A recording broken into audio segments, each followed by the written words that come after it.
Om Jnana Nirandasya Jnananjana Salakaya Chakshurunmilitam Yena Tasmai Shri Gurave Namaha Ajanalambita Bhujo Ganagavadatu Sankirtanaya Pitaro Maya Takshu Vishvambaro Dvijato Yugadharma Palo Vande Jagat Priyakaro Pranavasaro Vande Shri Krishna Chaitanya Nityananda Sahodita Gauraya Pushpavanto Chitrusandho Tamado Bhakti Shri Ramakrishna Abhaya Charanasako Sukado Paramanando Sundaro Swaraya Hey Krishna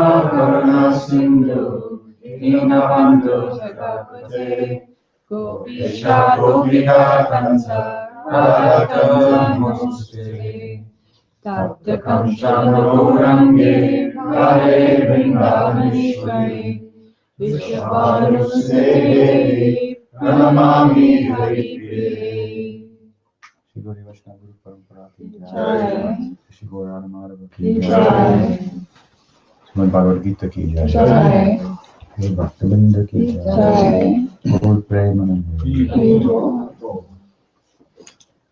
Good morning.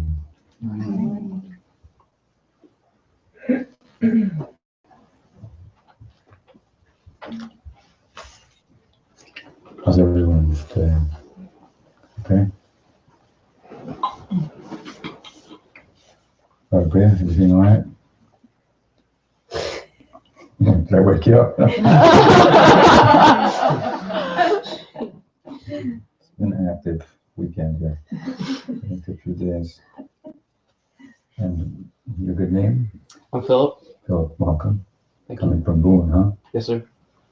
And also your good self? I'm Michaela. Kayla. So are you guys going to school there? Yes, sir. Right.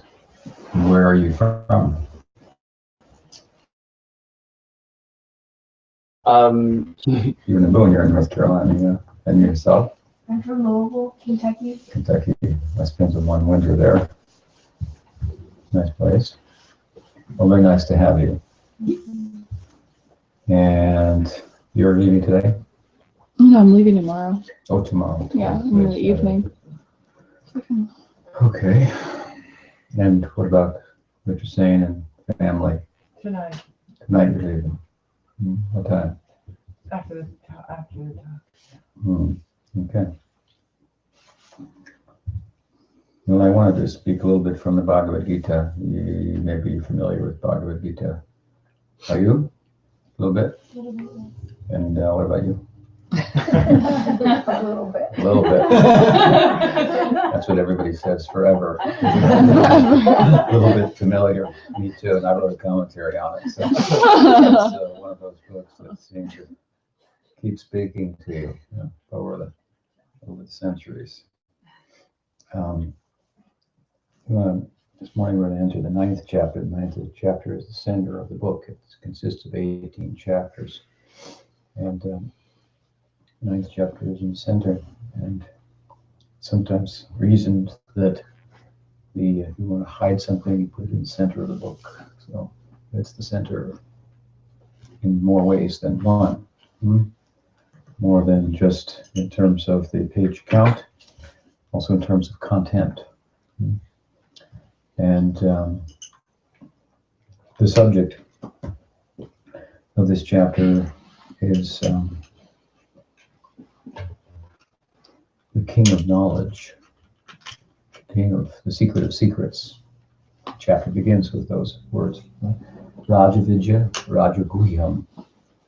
Krishna says, I'm going to tell you, Arjun, his friend,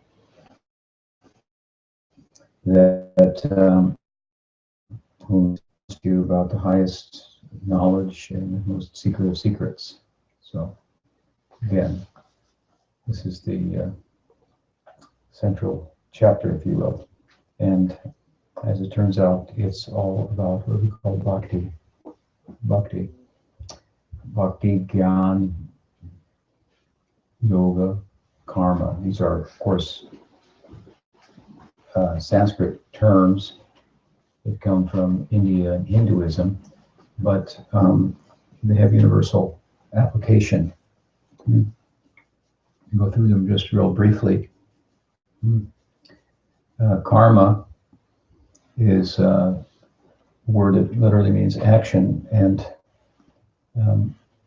it also refers to a general path, a general kind of religious path that is tread by the majority of people who are of a religious disposition or spiritual interest. Because karma means action, and it refers to action in this world. Along with it is a reaction. So if you take from the environment, then the environment seeks to get its satisfaction back, to be repaid, so to speak. Material nature is like a machine, a very sophisticated machine. A mistaken idea, some sectors of modern philosophy, but we ourselves are just machines. Thought for centuries to be very mechanistic. Now that's for grabs also questionable. As the scientific community, for example, moves from a Newtonian perspective on the world to a quantum perspective, which they haven't really fully digested yet. But at any rate, according to the Hindus, when we interact with nature, then our actions bear a fruit of reaction that may not come immediately. So the religious path of karma is one in which the taking from the world in order to live, which we all have to do, we have to take to live, is done in as least exploitive, with little exploitation as possible. Good idea.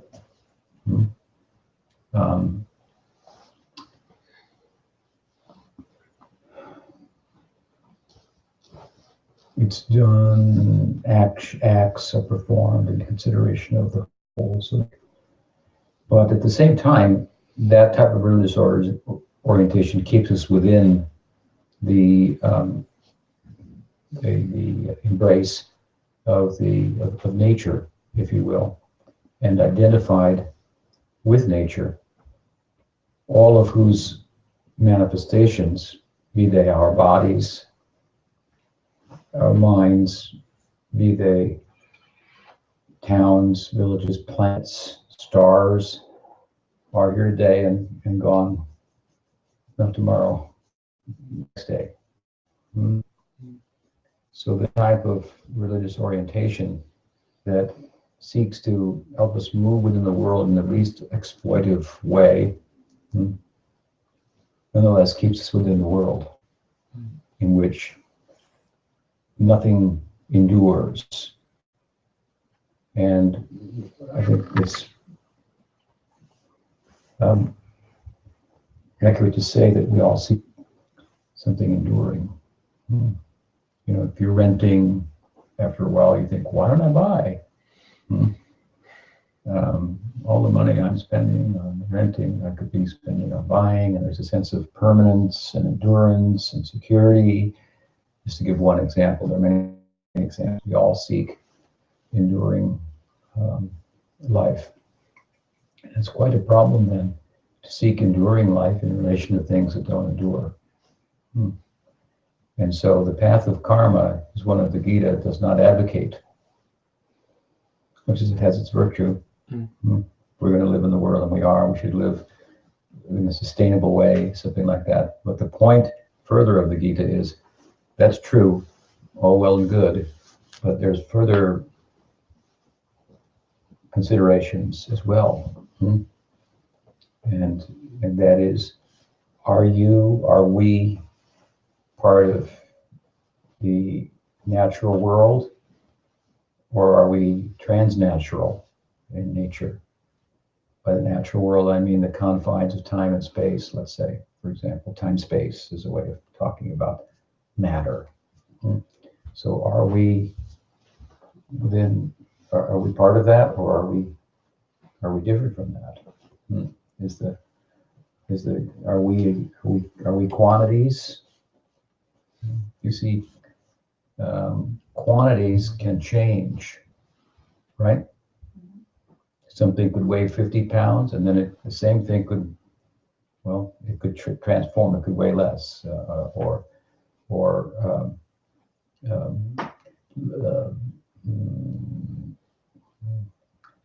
uh, transformation. Quantitative things can transform. Land can turn into water. Water can turn into land. There's some other influences, but such is the nature of the quantitative world. Qualities, on the other hand, they can't change. You can't change red to blue. You can change the objects and the light, and so the red is always red, and blue is always blue. And so the qualitative world, instead of the quantitative world, you follow me? The physical world is a quantitative world, and then our subjective internal world of meaning, value, qualities, and so forth, happiness, sadness, redness, blueness.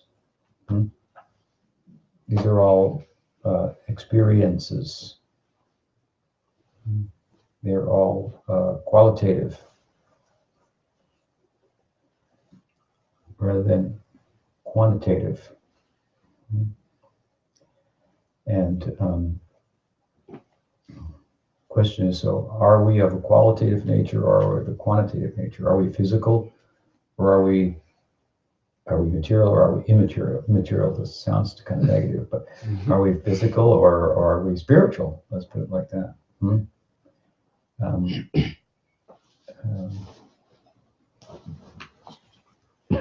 And so, if we are spiritual, then there must be, we endure, despite the fact that the physical world is, in all of its manifestations, don't endure. They're here today and gone tomorrow.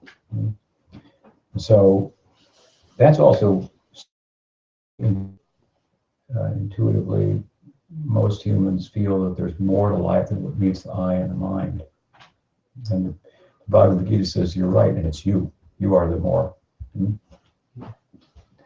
And then it offers different methods by which you can realize that.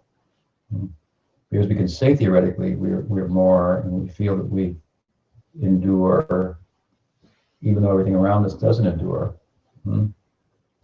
But we don't, it's hard to act like that. We have a body, we're attached to different things, and makes our life work, and so on and so forth. So there's a method that goes with the theory. And these are spiritual methods are threefold. Karma is not the method, because karma is the method where you acknowledge that there's God, but you, for example, of divinity, but you focus is all this world, living it in the best possible way, and so, we might ask God for our daily bread, or who knows what else we might ask him for. One thing or another thing. This goes on in Hinduism, it goes on in Catholicism, and all forms of Christianity, Judaism, and whatnot. All the different religions have a karmic orientation. In other words, we think there's a God, we venerate the God in order that our lives on earth will be better. We'll be happier here. And God's just kind of like, okay, that's what you want, you take this, okay. They're not interested in me, but they're not even interested in themselves, because they want things, and they're not a thing. We're not things. It's said that the best things in life are not things.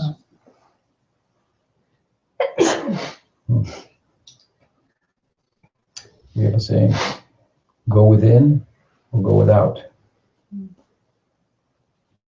follow?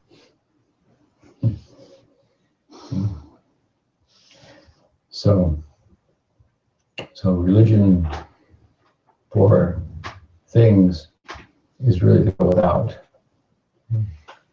There is an existence, this thought is derived from having. Think about it. If my existence is derived from having, because I have this, because I have that, this thing, that person, this person, because I have them, I have an existence. Most people's existence is really derived in their own sensibilities from what they have. I have this, I have that. I have a passport from this country. I'm American. I have a certain type of car. I'm that kind of person. I have a family. I'm a father or mother or son or daughter. And so these are all identifications with the world and what part of it we've been able to kind of attach ourselves to. You understand what I'm saying? So there's an existence, a sense of I that's derived from having, sense of being derived from having, this vacuous ultimately, because we don't really have anything. Nothing really belongs to us. We can't keep it. Right? As we already said, even this are here today and they will be gone tomorrow. They will burn out. Who's protesting? Who's bringing it to the attention of the politician? The sun. They think you're crazy, but it is true. It's a longer term vision. It means the whole thing is a problem, for God's sake. You can push down here, we'll come up there. You push down there, you come up here. The realm of karma is like this. Down here, it comes up there. You listen to any political argument. You will pick one because you have a certain psychology and you like it. But if you really find educated people on the other side, you'll find, oh, goodness, they have good arguments too. As bad as it may seem to you, there are good arguments in the opposite direction. Sri Chaitanya, who is the founder, the emperor, prince of Kirtan in the world, which we're going to talk about here, after this brief introduction, he demonstrated this to us. He, in his youth, was Nimai Pandit. Pandit means a learned person. It's a Sanskrit term. They use it to also know the TV pundit comes to us in the West here through the English in their occupation of India in days gone by. So, Nimai Pandit, he used to give an argument in his student days, and he would convince everyone, students and teachers, and defeat all their arguments. And then he would go back and take the opposite side and defeat them, defeat his own arguments, convince everyone. And then he would go back the other way again and come to his original argument. Because of this, largely, Navadvip, where he appeared in the world, became the seat of logic and learning in all of India. It used to be in a place called Mithila, but a companion of the grandfather of Chaitanya Mahaprabhu, Sarvabhauma Bhattacharya, he hailed from Navadvip. He went to Mithila and memorized the logic book there that they wouldn't let be taken out of Mithila, and he went to Navadvip, and so he was part of that as well. He became a follower of Chaitanya Mahaprabhu. Chaitanya was just a young boy at this time, and Navadvip was the center of all learning. It was a system of thinking, of thought called Navanyaya. Navanyaya, it means like, it's like, you want to say like neo something,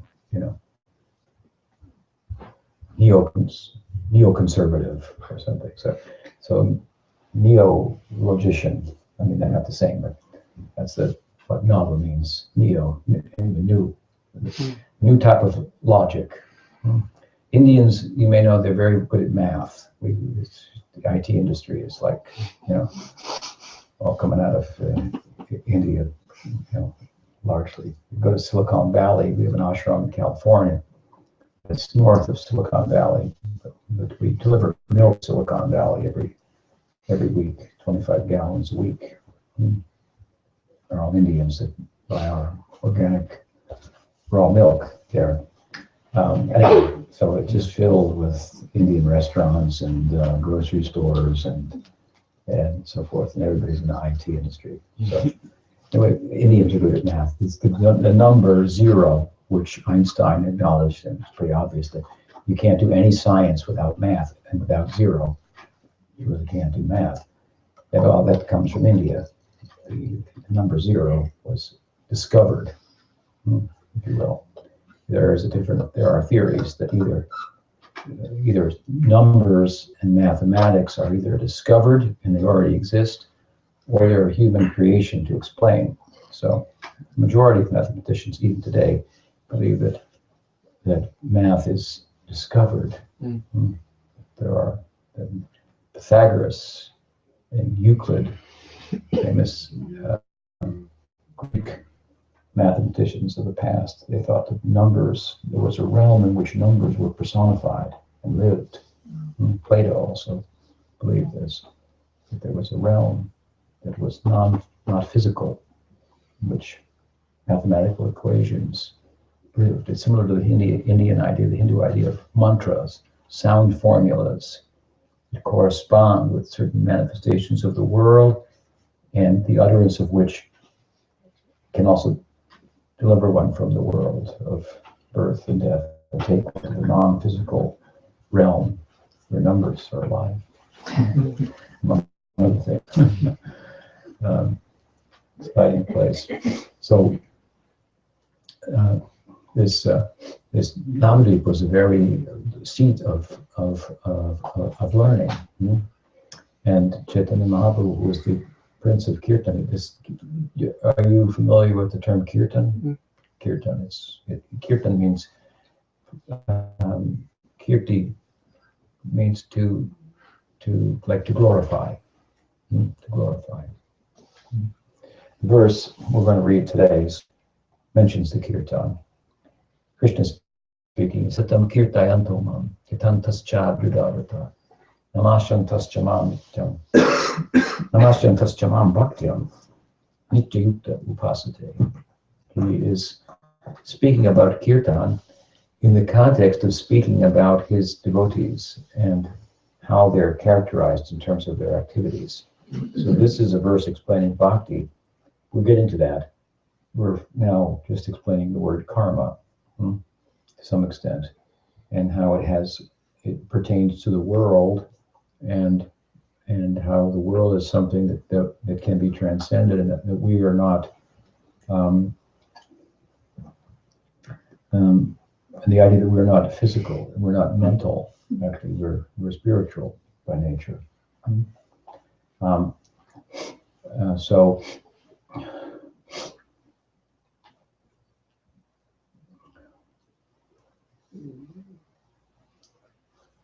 So anyway, we were talking about logic, and this is the world. You press down here, it comes up there, and this is material life. It's to make a comprehensive solution. I said the sun is burning out, so what will we do?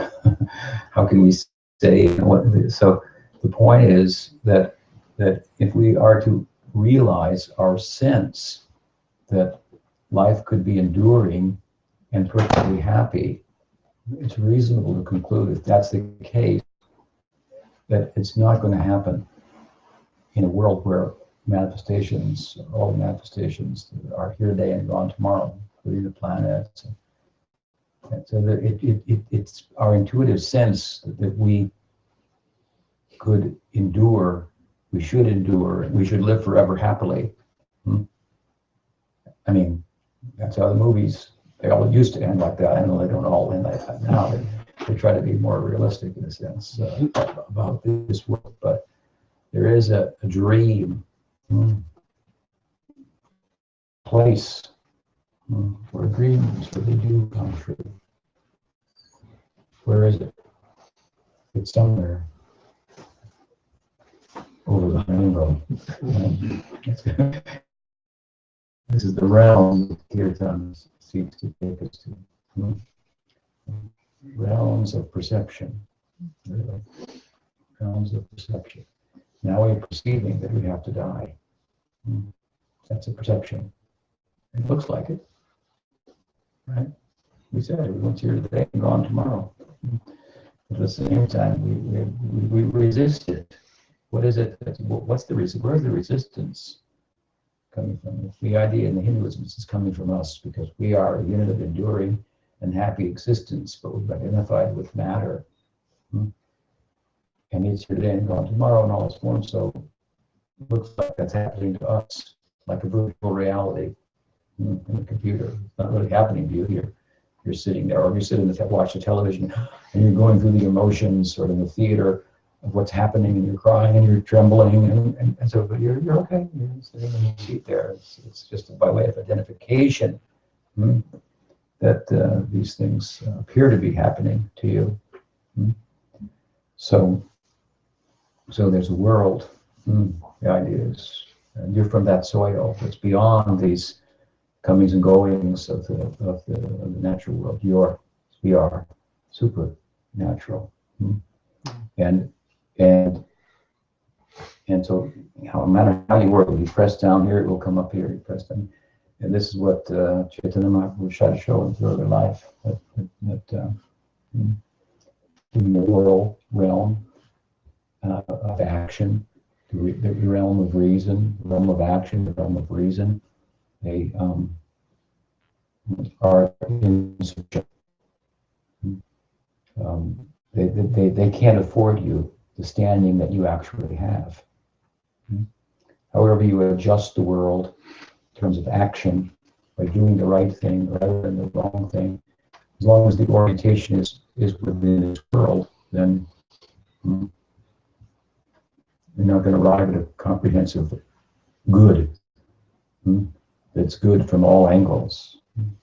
And in the realm of reason also, as I said, you can reason on one side and go to the other side. You can take any current issue, listen to the best people on either side debate, and you just come away with, yeah, that was right. So and then you pick one that you like, so, as you're predisposed psychologically and so forth. But, so we really move by our psychology more than we do by reason. Because reason alone will freeze you. Reason alone will suspend your animation. You won't. So, good in one sense, because are we moving in the wrong direction? So we may reason in such a way as to the futility of movement in relation to things that don't endure. We come from karma to jnana.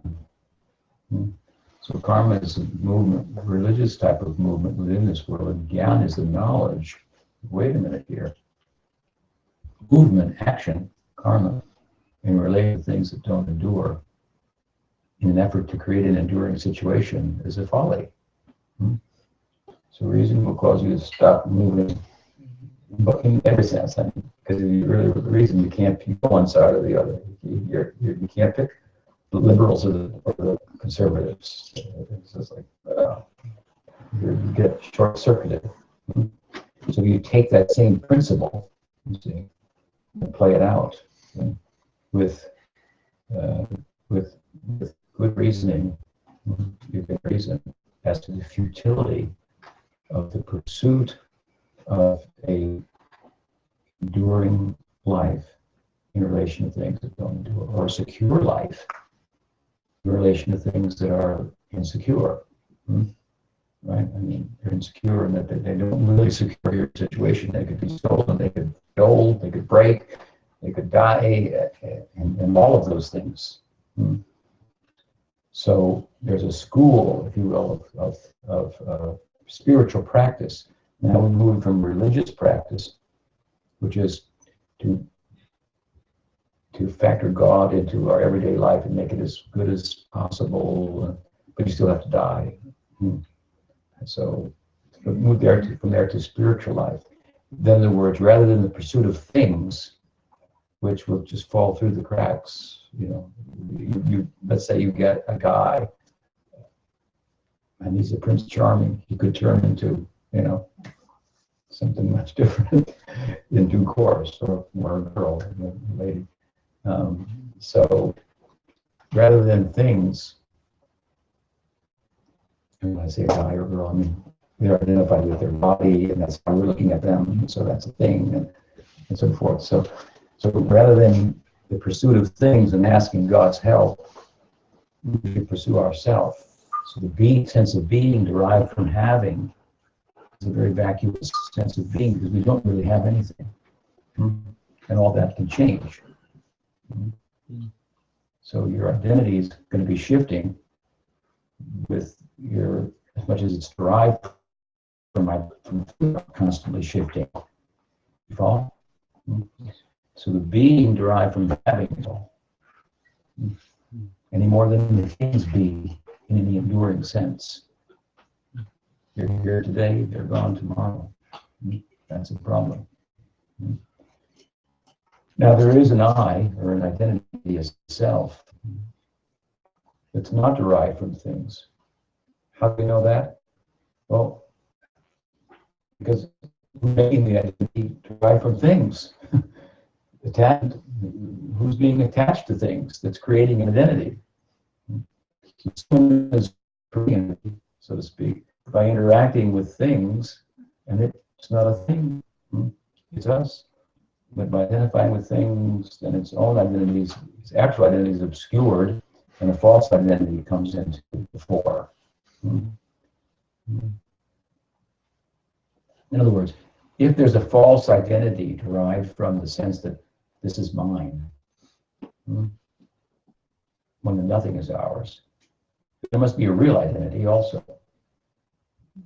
And it's not going to be derived from identifying with things that aren't really yours. That nothing belongs to you. You can't keep anything. So the identity derived from that you can't keep either. But who's the you that can't keep the identity? That's the point. The I. And it's not derived from things. So there's a sense of being we can arrive at that's not derived from having.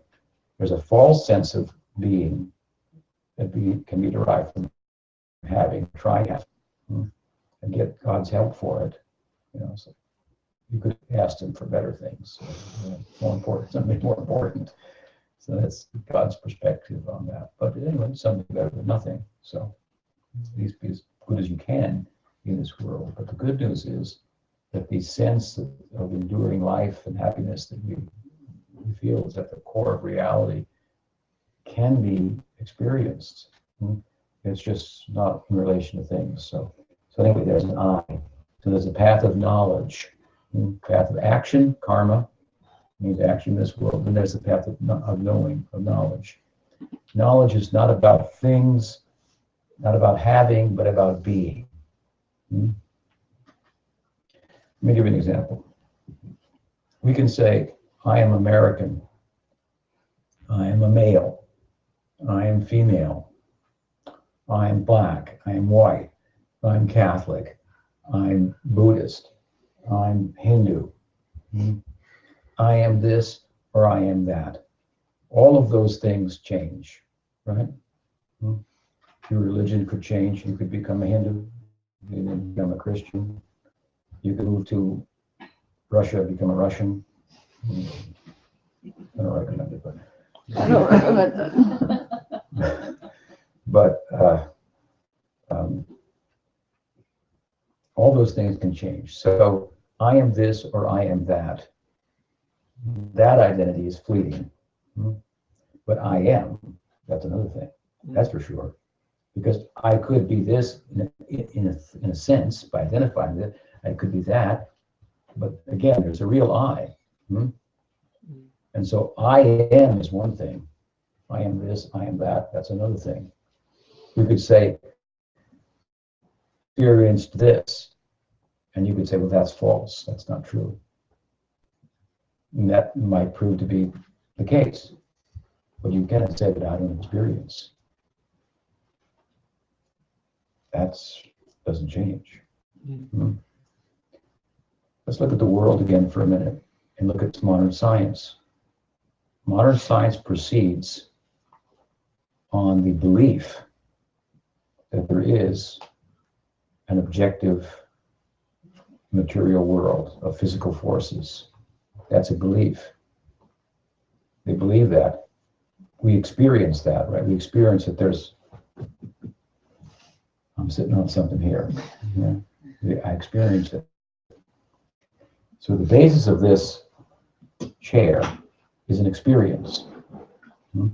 Now, it can be shown in science that I'm actually sitting on a chair, right? Right. Okay, so what I am sitting on, what is out there, I have an experience, but what it is might not be accurate.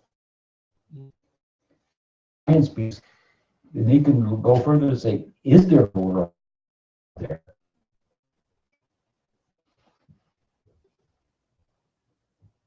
You thought it was solid. Now you get these pictures where, like one atom is like a little football stadium between another one or something like that. There's no hard things out there. So the perception of what matter is varied. Real, is there an objective world? Is there a natural world? So you can believe that there is and proceed in life by experimenting with it and getting results and so forth. But the difference between the path of knowledge, which is a spiritual path, which requires going inward, right, rather than outward, is that the outward path, using science as an example, proceeds on the basis of the belief that there is an external world, and the meditative path proceeds on the basis of the truth, the fact that we experience. There's a belief that our experience of the world is real. Could be, might not be. But that we experience, that's for sure. That can't be denied. Try it. You could say, I don't experience, but that doesn't mean, that's like saying I'm dead. You could say it, the words, but it doesn't have any meaning. To say I experience requires an experiencer.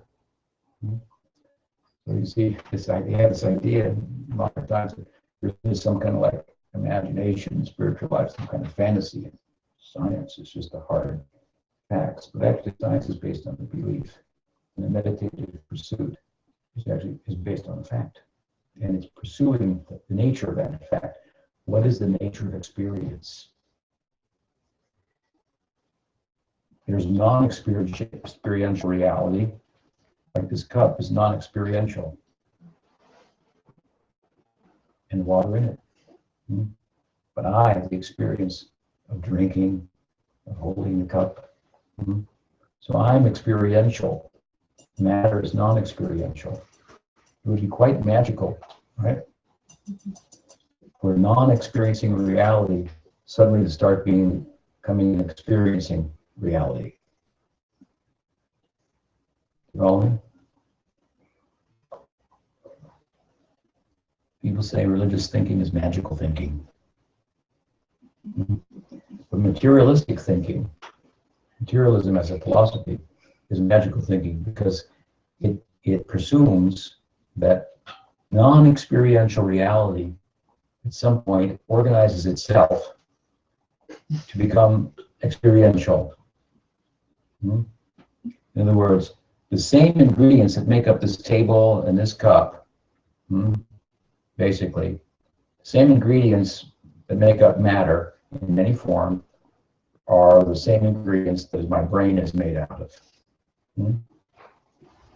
So the thought is that somehow these ingredients have come together on their own by chance, and they've organized in such a way that the brain, which is just matter, starts to feel. I'll give an example. Before, it was like a pool ball saying, ouch, all of a sudden. Why do you, could you put a little chalk on that stick? We laugh at that because that's magical thinking. That's materialism. That's materialism. You understand? This is how they think. We're not unreasonable to think that that is rather preposterous, that experience could come out of non-experience. So there's some logic to what we're doing here, some common sense.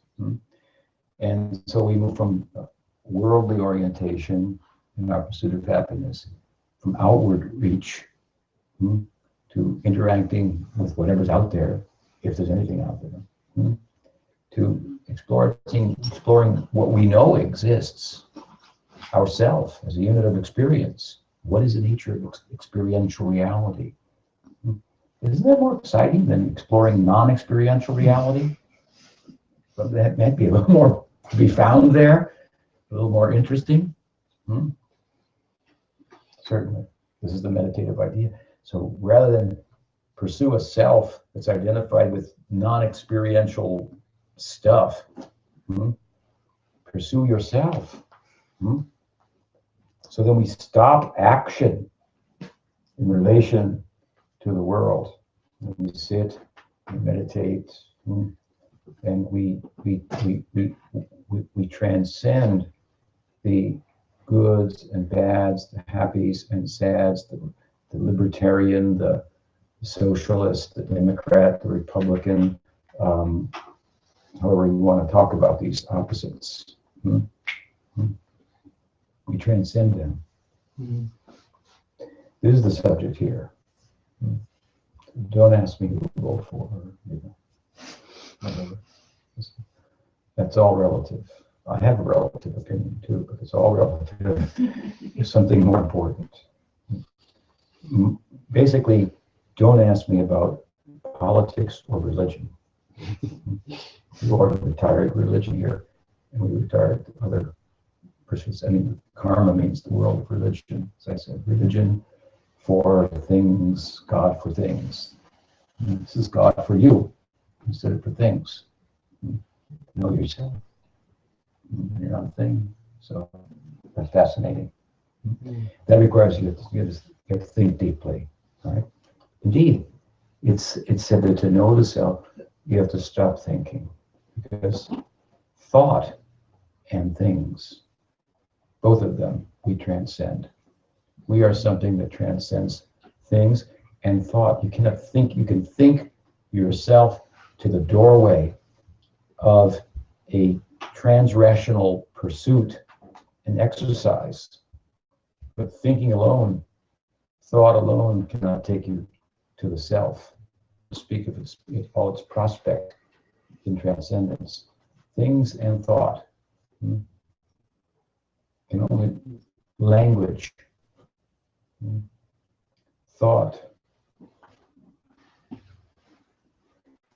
reality transcends them. We cannot capture them in thought.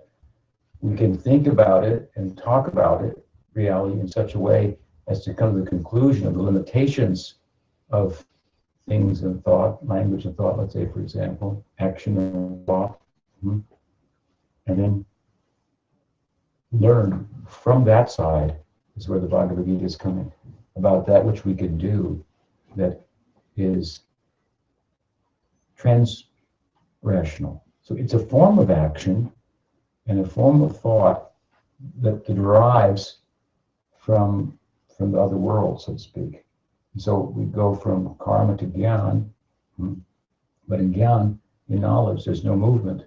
From there we go to bhakti.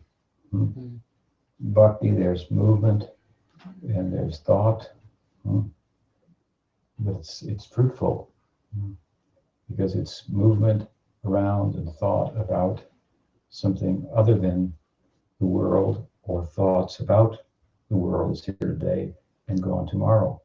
And neither is it just thought about the self. It's the witness to everything that's moving around and so forth that makes you still. That's jnana, right? And meditative practice of just sitting. But bhakti takes into consideration not only the self, but the source of the self. The self is seen to be a spark of the fire that is the Godhead. So in bhakti, bhakti means love. So in love, there's reciprocal dealings. You don't sit alone in love. Not very well.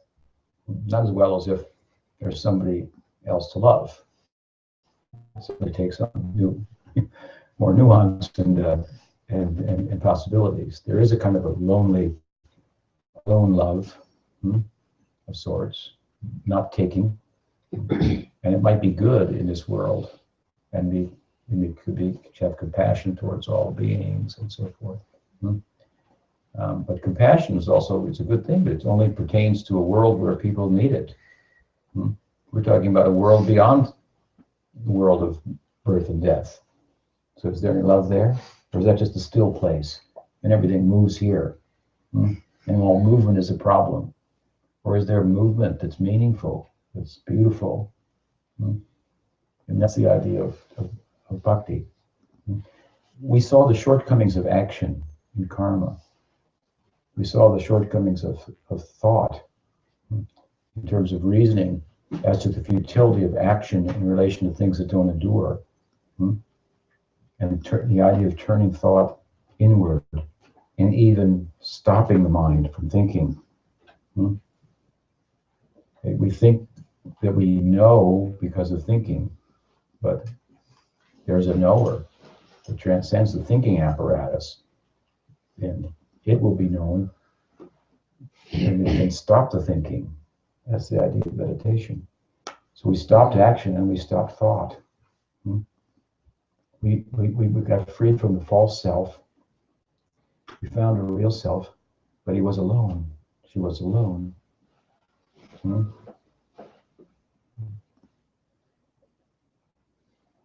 Movement is one thing, thought is another thing. If we bring movement and thought together in a most harmonious sense, we have what we call love. It's another thing. The perfection of movement and thought. So they integrate with one another in what constitutes love. In other words, in love there is movement. In love there is thought. But we can't have love in an enduring sense in relation to things that don't endure. And we can't have love alone. Right? So in the karma realm, there's only a shadow of love. We want to love, and we get some semblance of love, but it tends to be disappointing at times also, because loved ones disappear or they turn on you and so forth. So should we give up on love along with things? Well, the Bhakti school says no, there's real love. And in real love, there is thought and movement that is not does not result in the same disappointments that thought and movement unto themselves do. Movement unto itself is not very well thought out. Action in relation to non-enduring things and pursuit of endurance is not a very well thought out life. The sense of I derived from having, that's not very well thought out. So that movement should be stopped. Now the thinking that I am was bigger than I am this or I am that, that's cool. Whoa, that's different. But there's no loving there. You could love to be, and you would love to be, if you knew the extent that you actually existed. There would be no fear, no anxiety, no trepidation, nothing. Why do we move in this world? Out of fear. If we don't, it's underlying. We don't think I'm afraid all the time. But it does underlie some inherent underlying anxiety, some discontent, some continued ongoing state of discontent that we relieve temporarily here and there by getting something, by doing something, by changing, but it just keeps coming back. We're out of place, like a fish out of water.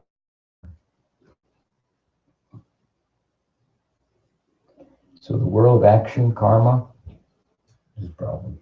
The world of knowing, know yourself. I am above, I am this or I am that. That's huge, peaceful. It's end of all fear, end of all anxiety, and you could love being. So there's bliss in being, in the being derived from having. But the bliss derived from being rather than from having is a static kind of a bliss. What do I mean somebody found out that you had cancer, that wouldn't be too blissful, materially speaking. That'd be a problem. You'd have to tell your friends, and then it would register more with them than it does with you. And you go, yeah, I know, that's not a big deal. And I go, it is a big deal. Holy cow. Yeah, whatever, And of course, in time, it comes on more. And it's a problem. But if then we called you back and said, oh, about that cancer was somebody else's file, it wasn't yours. So then, whoa, there's a bliss, right? It's a static bliss, though, because it's just a relief. I don't have cancer. Whoa, that is fantastic. Just feeling great. So to know experientially, through meditation, for example, that I am. And I'm not this or that which can't endure. Whoa, that's blissful in a static sense. So there's a kind of loving to be. I love being. But the question here is, and this is the question of bhakti, and this is the secret of this middle chapter that Krishna's emphasizing here. He's saying to us basically, look, it's one thing to love being. It's another thing. It's one thing to love to be. It's another thing to be to love. It's one thing to love existing.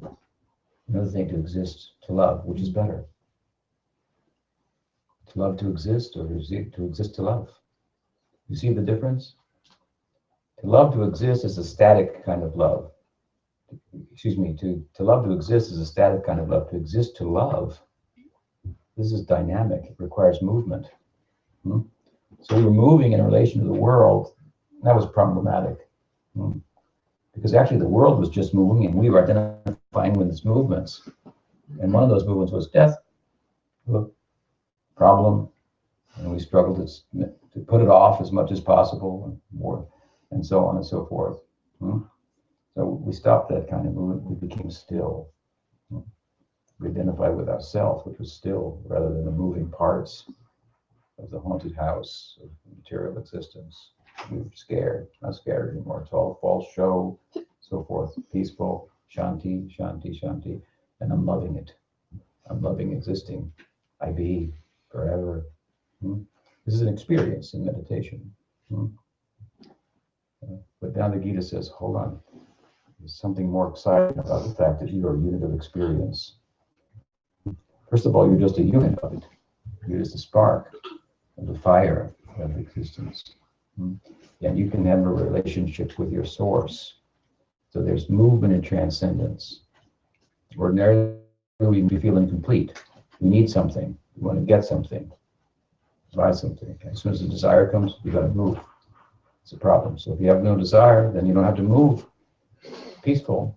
But the question is, there's movement out of a sense of emptiness. Can there be movement out of a sense of fullness? Or is the fullness just mean being still? So there can be movement that's not out of a sense of emptiness. It's like I might feel so full that I begin to celebrate it. And I start to dance. This is bhakti. So in the bhakti school, there is movement. In the knowing school, Gyan school, there's no movement. There's no knowing. You understand? You don't know that you are. You think I'm this or I'm that, and it's a problem. And you're either of those things. In the Gyan school, school of knowledge, there's no doing. There's no movement. In bhakti, there's movement, and there's a kind of knowing also. Because in love, you know what to do. You know all the essential things. Move in relation to the source.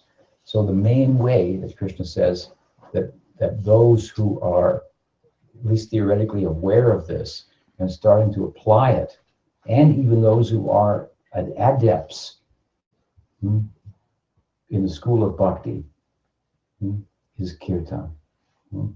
Kirtan is for the beginners, and is for the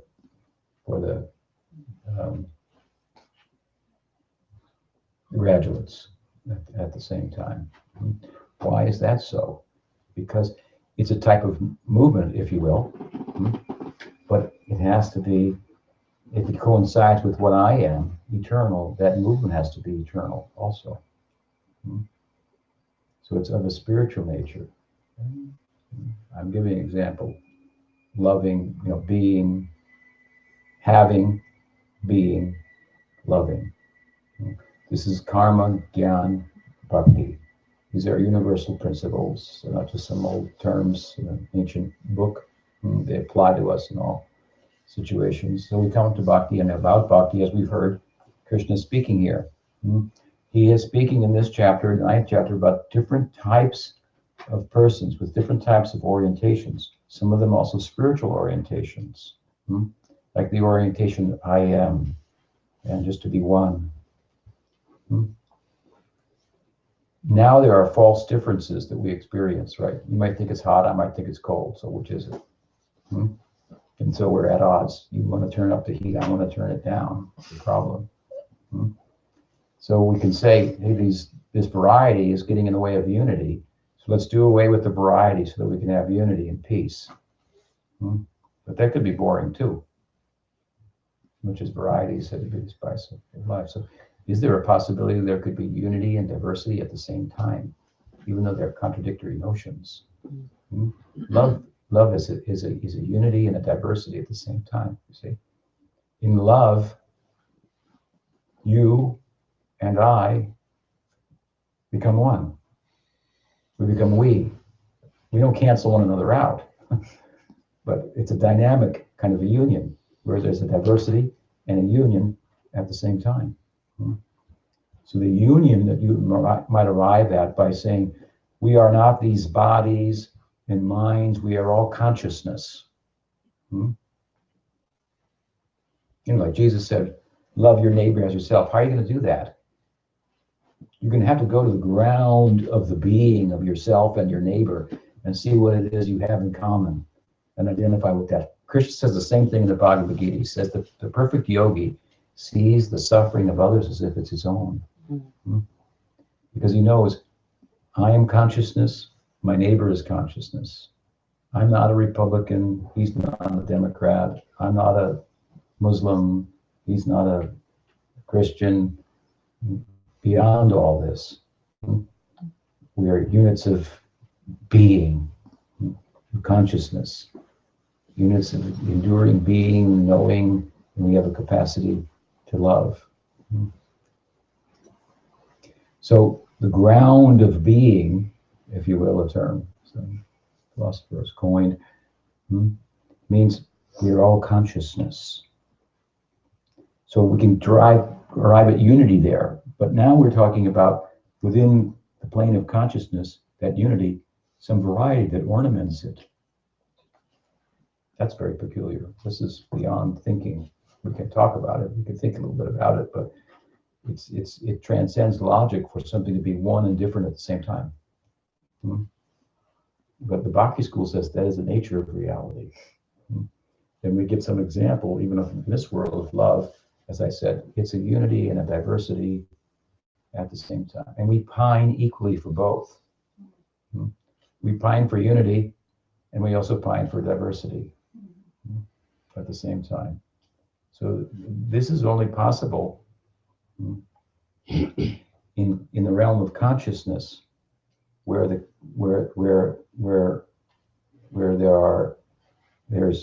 more than one, so to speak, where there's us, parts and parcels, the rays, the sparks of the fire, and the fire itself. And the fire is more than the sum total of the sparks. There you go. So bhakti means this relationship between the Godhead and ourself in transcendence. So it's movement in transcendence. It's full of thought in transcendence. There's a statement in the sutras of Vedanta that reality, God, is that place from which thought returns, speech returns. In other words, you can't go there. You can't arrest it with language. You can't adequately describe it. It transcends speech. It transcends thought. So some schools think, therefore, we should stop thinking and stop talking. Just be silent. But our school, the Bhakti school, says, no, the meaning is this. You cannot say enough about it. Not that you can't say anything about it. You can say enough about it. You can go on forever speaking about it, and you will never be able to fully describe it. You cannot think enough about it. It's always showing new facets of itself and so forth. So there is scope for doing and scope for thinking when both of these, karma and gyan, are maidservants of the bride of bhakti. And so how is that, what is that movement? We say movement and thought, so it means mental emotional. This movement, we can move with the senses and we can experience emotional life. That's the thought world, if you will. Both the movement and the mental is derived from being focused. Object is not here today and gone tomorrow, which is the problem with our present movement and mental emotional life. So that is what is meant by Krishna. It's a particular way in which the Hindus and Bhagavad Gita, have spoken about the nature of being, the most lovable object, about which then singing is quite natural. Right? So he says, Satatam kirtayam tumam. He said, Mahatmanas tumam partha. So there's other types of people. He's speaking about different types of transcendentalists. He said, now there are others. I call them just Mahatmas, Mahatma, great souls. Atma means soul. Maha means great. Great souls. And here's what they do. Satatam kirtayam tumam. They are always doing kirtan about me. You see, I said earlier, the qualities are changeless.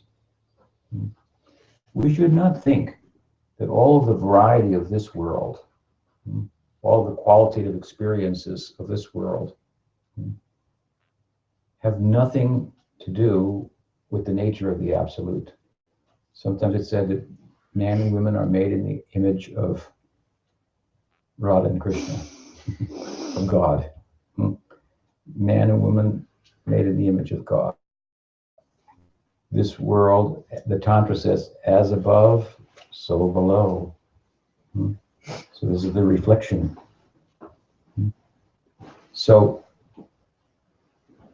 in order for us to be able to say anything about transcendence, it has to have some qualities, ultimately. So Krishna is the manifestation of transcendence.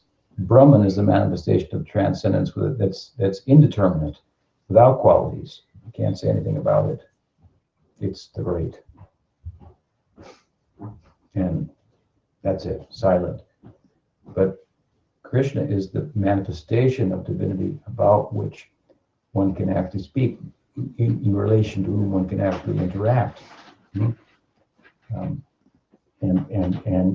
without such qualities and specificity, how can you love? You love somebody because they're like this, they're like that, and so forth. So there's kirtan about Krishna's qualities.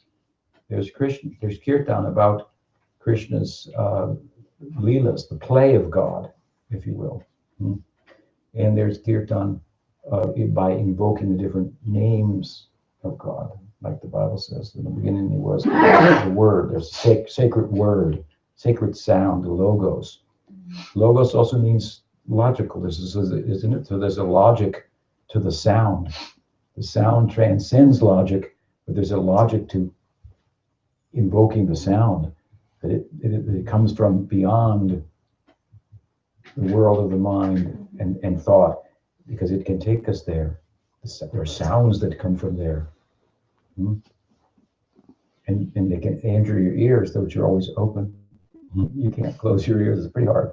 You can like this for a little while, but you can't walk around like this all the time. So they're always open, and the sounds can go in. This is the virtue of kirtan, you see. I could do kirtan, and you may not be interested, but it's hard to avoid it. If you're in earshot, then you will be affected by that. So in the form of his name, the point is, the God makes himself very accessible. He enters the world. Here the name and the named are the same. The sound corresponds with the... There are many names of God, that's true, but God has many qualities. You should not think he's quality less.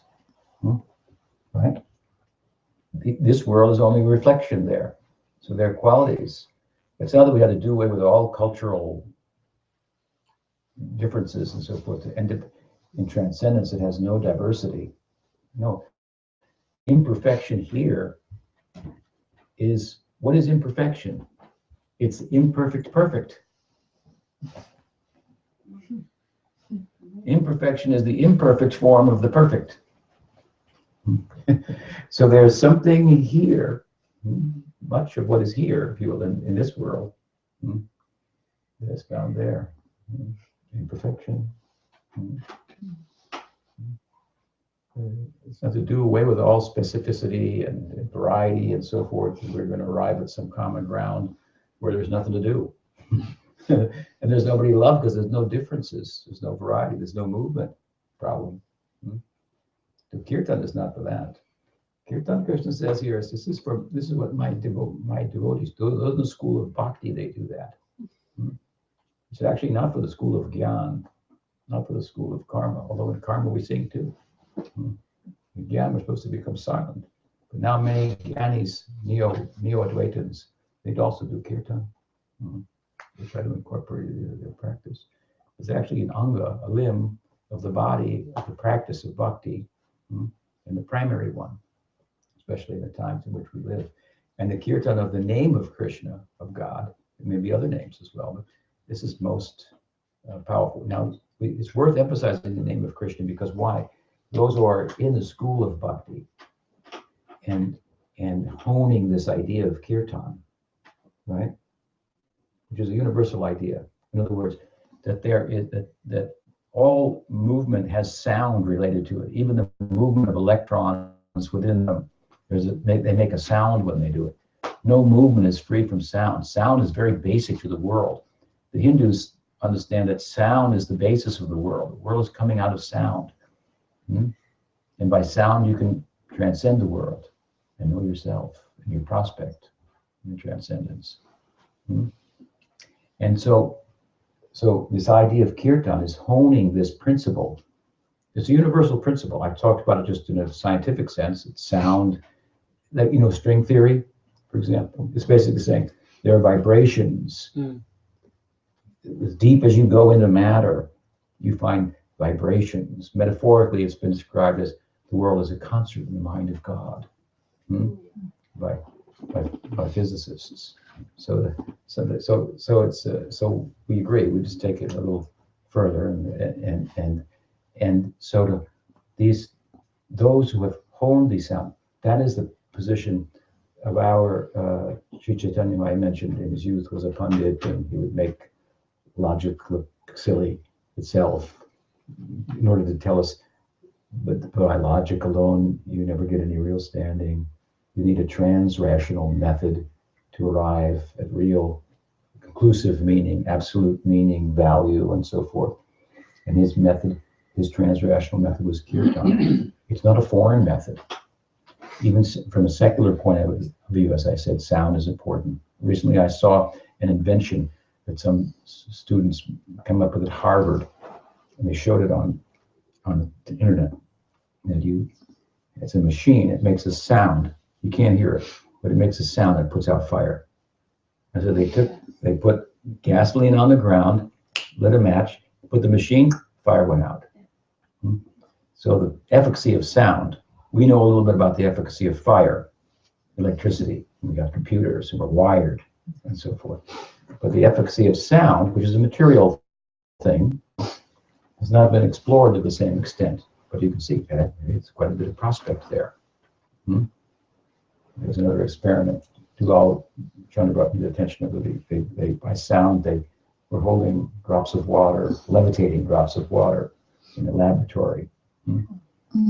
So there's power in sound. There's power in sound. Let everybody go to the streets. You want to change the world, politically. Everybody go to the street and start shouting. It'll change, right? That's what happened in Soviet Union. Everybody took to the streets and started shouting, "We want to change." And what can you do? I mean, the world, the union is made up of the people, and so Gorbachev either had to change or get out of town at that time. That was before some of you were born, actually, probably. But anyway, there's power in sound, and all the religious sects, all of them agree with this. The Christians say that the name of God is sacred, isn't it? In different ways. In the beginning, there was the Word. The Word was one. Noise unto the Lord. What is it? That psalm, make a joyful noise unto the Lord. There you go. Yeah. And then the Jewish people, they say that the name of God is so sacred you can't say it. Don't say it. It's too sacred. Something like that. So the Muslims, Islamic faith, they have the 99 names of God. They have their beads. They chant that. So this is a universal principle. It's not a sectarian principle. Our founder Chaitanya, and he followed in Bhagavad Gita, one of the universal principles of spirituality that everybody could partake in. So his idea was, let's hone this idea that everybody already accepts. Kirtan, sacred sound. And so someone who has done that, he arrived at the conclusion that this particular sound, Krishna, was most complete in terms of it being an address that corresponds with the full potential of the absolute. You could say God is creator, great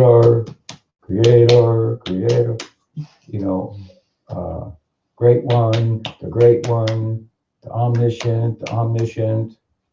That's okay. That's fair. I mean, but you can't. Different names of God correspond with different aspects of the Godhead. So, creator, great. But we already talked about we want to get out of the creation.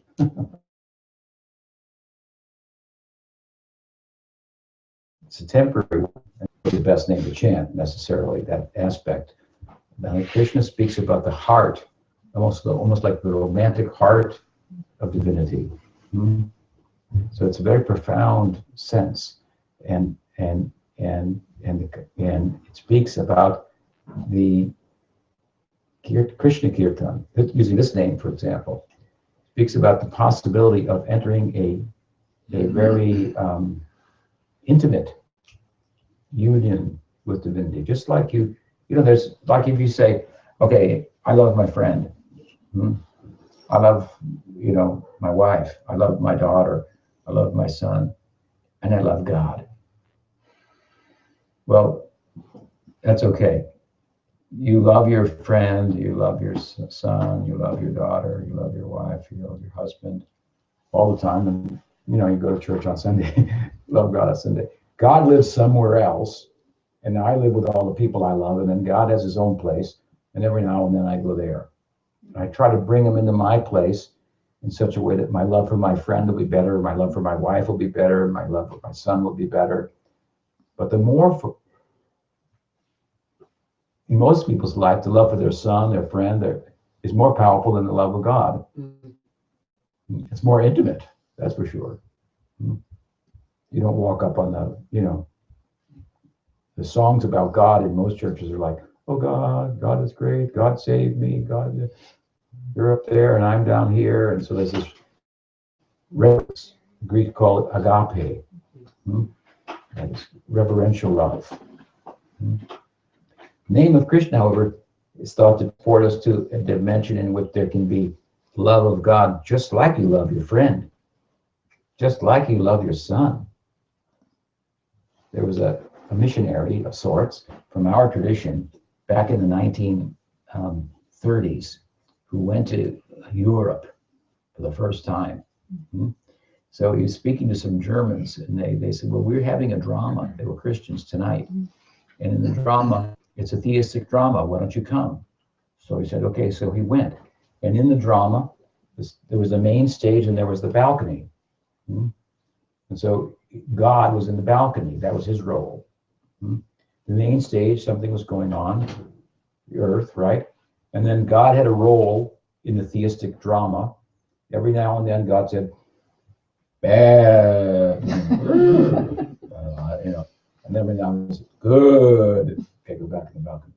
So he was in the balcony, but the main stage was something else. So afterwards they asked our missionary, what did you think of the drama? He said, very nice, I liked it, very nice. He said, the difference is that in our tradition, God's not in the balcony. He's on the main stage. And so a different kind of loving possibility. And this is possible in Kirtan. So through Kirtan, and through Kirtan of the name of Krishna, you can do Kirtan of other names of God. Then you have to think what that name means, what aspect of God it pertains to, and what type of experience then in transcendence it will give you of yourself and your source, who's multifaceted. The Krishna name seeks to acquaint us with the fullness of the selves, of the Godhead, our source's potential to love. And such that we can be colored with a certain kind of love and intimacy, like love and friendship, or even like romantic love, which is so compelling, but for God, something like that. It's a beautiful idea. And so Krishna says, this was what characterizes those whom I call Mahatmas, great souls. They're not Duratmas, selfish people who are calling on God for things, or not even calling on God and trying to get things only for themselves. They're not the people that stopped taking things and decided taking is bad. To stop taking is part of loving, but it's hardly the whole thing. So from false having to I am is to go from being a thief to not stealing. You go from not stealing to giving. That's to go from knowing to bhakti, to loving. And you want to love fully, then we should be able to love like we do in this world, except that the object of our love will be the Godhead. And Krishna is that form of the Godhead that accepts that type of intimate love in divine play. And so he says, and my devotees, this is Krishna speaking in the Gita, this is how they can be known. They do kirtan. Satatam kirtayanto mam. He says, yatantas chadradabhata. So I said earlier, and I'll conclude with this. This kirtan is for beginners and for graduates. Why? Because if it's a type of movement that pertains to a self that's eternal, it has to be of an eternal nature also. Right? So we can only leave a material problem by a spiritual solution. So the solution, the method, must be synonymous with the goal. The goal is eternal, the method must be eternal. If the goal is temporary, then it's derived from this world. How can it have currency to take us to that world?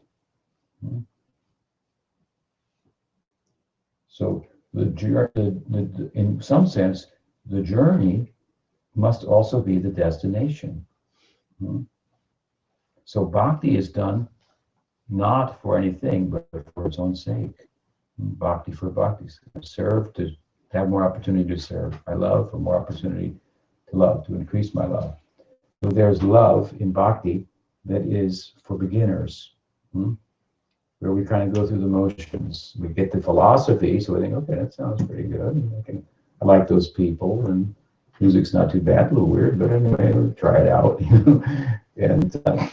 And so we try it. We kind of, imitation of a good thing is a good thing, and we tried it for several years. I'm still trying to figure it out. The philosophy keeps us going, and somebody who's has deep experience gives us a prospect in his or her company that, there's more to be had from this. I believe it because I can feel that he or she is experiencing it. So I'll keep trying. That's important. That kind of company.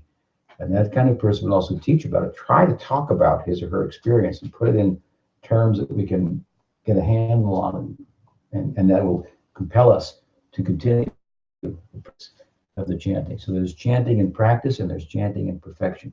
And the chanting and practice is what we do with our physical senses. We exercise our tongue, and we exercise our lips, for example, and then we exercise our heart in an emotional sense, by trying to do it with attention, pay attention.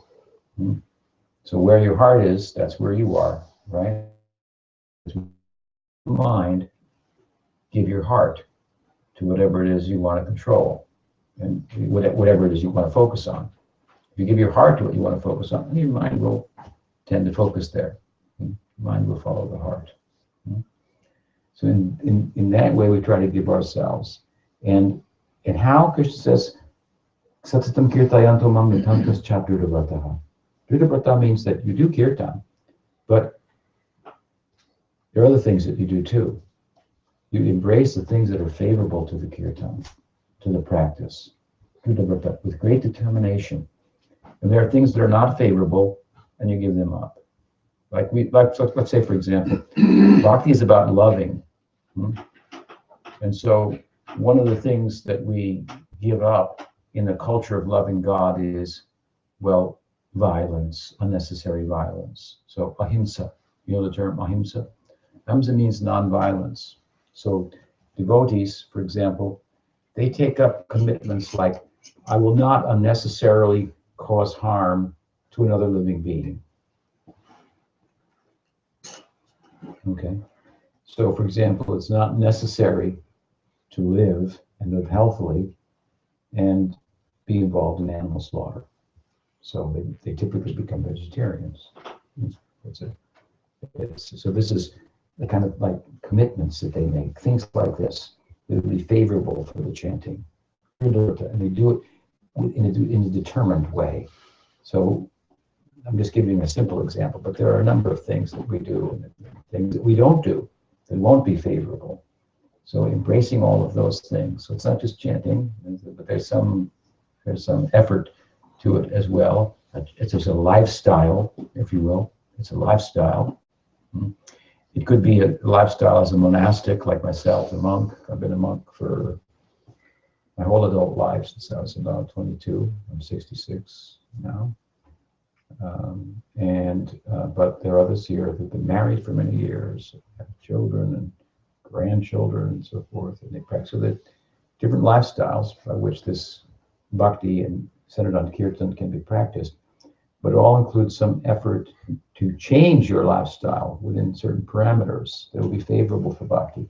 So Krishna says, my devotees, they do kirtan, and they do with great effort. They accept certain commitments and make certain promises to themselves, to the teacher. I will do like this, and I won't do like this, and they hold hands together to get strength in numbers to do that. So this is very much relevant to the stage of practice, cultivating sharanagati, anukulasya sankalpa pratikulasya, accept the favorable, reject the unfavorable things to bhakti. Now I accept things as favorable or unfavorable according to my sensual and mental determinations. For example, my mind may tell me and my body may tell me, it's good to sleep late in the morning. But in the school of bhakti, we learn it's good to get up early in the morning. So rather than following my mind and my senses and making a determination whether something is good or bad, I determine if it's good for bhakti, it's bad, it's good. If it's bad for bhakti, it's bad, even when my senses may dictate otherwise. So I'm no longer living in this world of goods and bads based on my sense perception and my mental determinations, but based on a higher principle, which may contradict what my body and mind may tell me to some extent. And the whole idea is we're trying to realize that we are something that transcends the body and the mind. So you understand? This is part of it, these stuff. So there are some type of things that we include in the practice, if you will. And this is at the ground level. So this is very much relative to the practicing stage. We're trying to submit to a higher ideal and not continue to move within the what's ever born in my mind, that's like a small thing. It's born in the mind. It will die in the mind. This is an idea that's not born in the mind. It comes from the sacred text. It comes from revelation. So it will give you life beyond, the sense of self that's derived in the mind. I'm this or that, as we said earlier. So this is for the practitioners. And then Namashantas Chamam Bhaktya, Nitya Yukta Pasute. And for the graduates, Nitya Yukta Pasute. There's an emotive component, there's a physical component. I do the chanting, I go through the practice, I give my heart to it, and as I give my heart to it, I actually make a connection with Krishna. And so I start to develop an emotional life in relation to Krishna. This is emotional life out of the self, the Atma, not the body and the mind. And that emotional life takes the form of like friendly love for Krishna, romantic love for Krishna. That would be based on our association, our guru, and kind of the way it's passing through the Buddha association that we get to us and influencing us. And so then gradually we develop an identity through the kirtan. Not only I am not this, I am not that. I am, and I am also a lover of God in this way or that way, and all of it in intimacy. So there's much power and fruit, if you will, and sweet that comes from the exercise of kirtan. Any question? Said a lot there, a lot to digest. Yeah, so there's some philosophy that underlies the chanting. We're not that crazy. I've thought it out a little bit before starting to beat on these drums and things. Yes, I'm sorry. So I heard you speak in one lecture, the 3 I Ams, Aham Brahmasmi,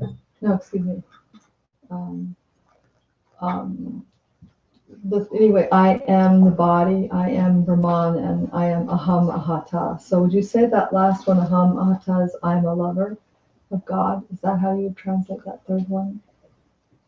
Oh, I see. That's what you were asking. You said maybe I answered you in a different way. Aham Ahata means no. Yes. It means that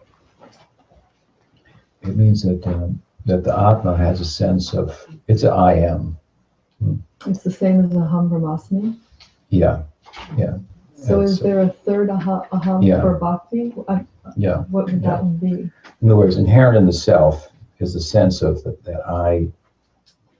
there's an ego, and I exist, that I exist. I am is to say that I exist. I am this or that is another thing. That's the I that's derived from having, which is false.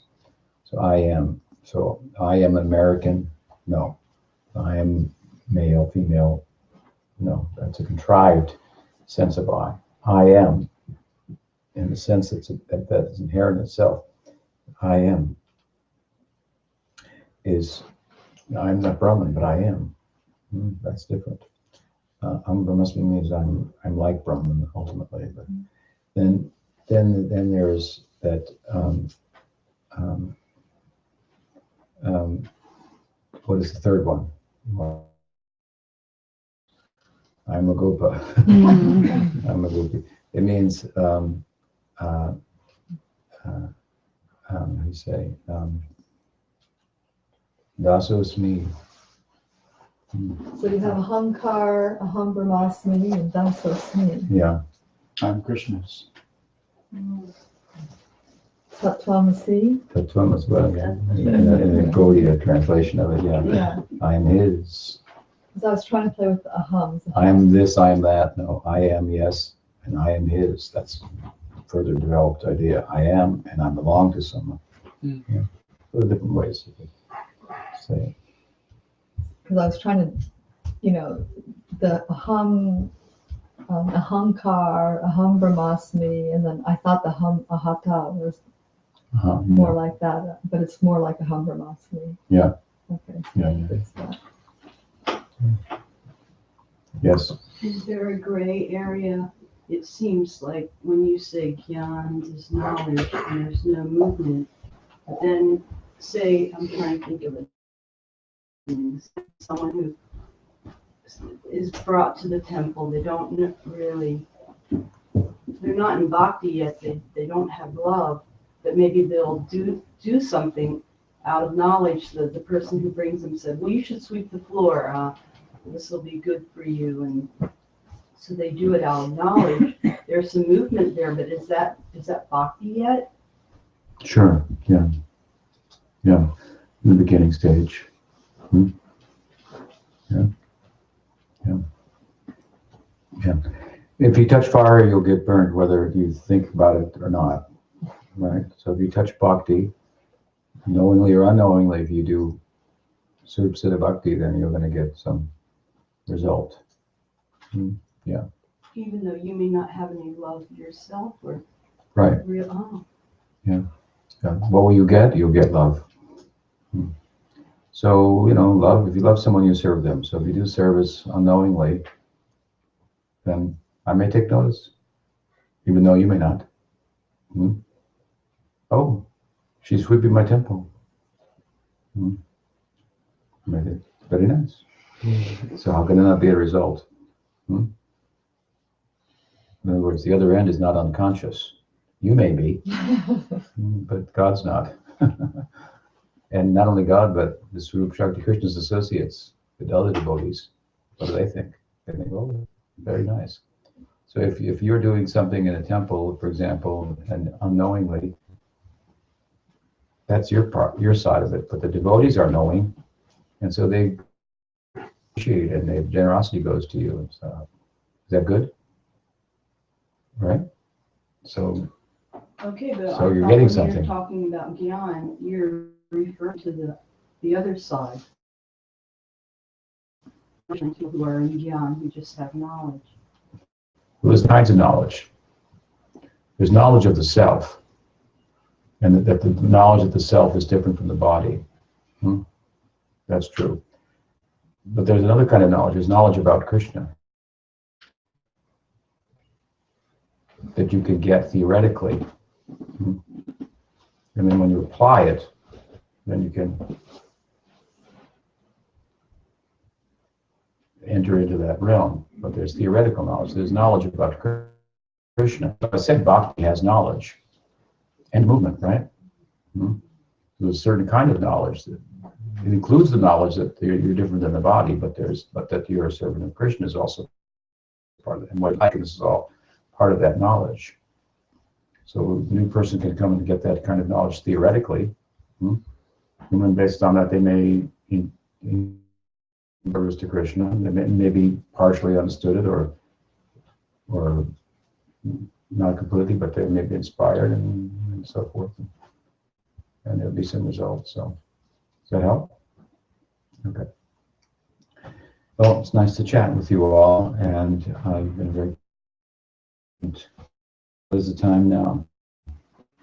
12:30. Okay, so we'll proceed with the program, and there'll be some prasadam for everybody, and for those of you here, we'll meet tonight, and we'll just answer questions and carry on. Shri Bhagavad Gita ki jai. Jai Bhakti Vrinda ki jai. Jai. Oi Premanande.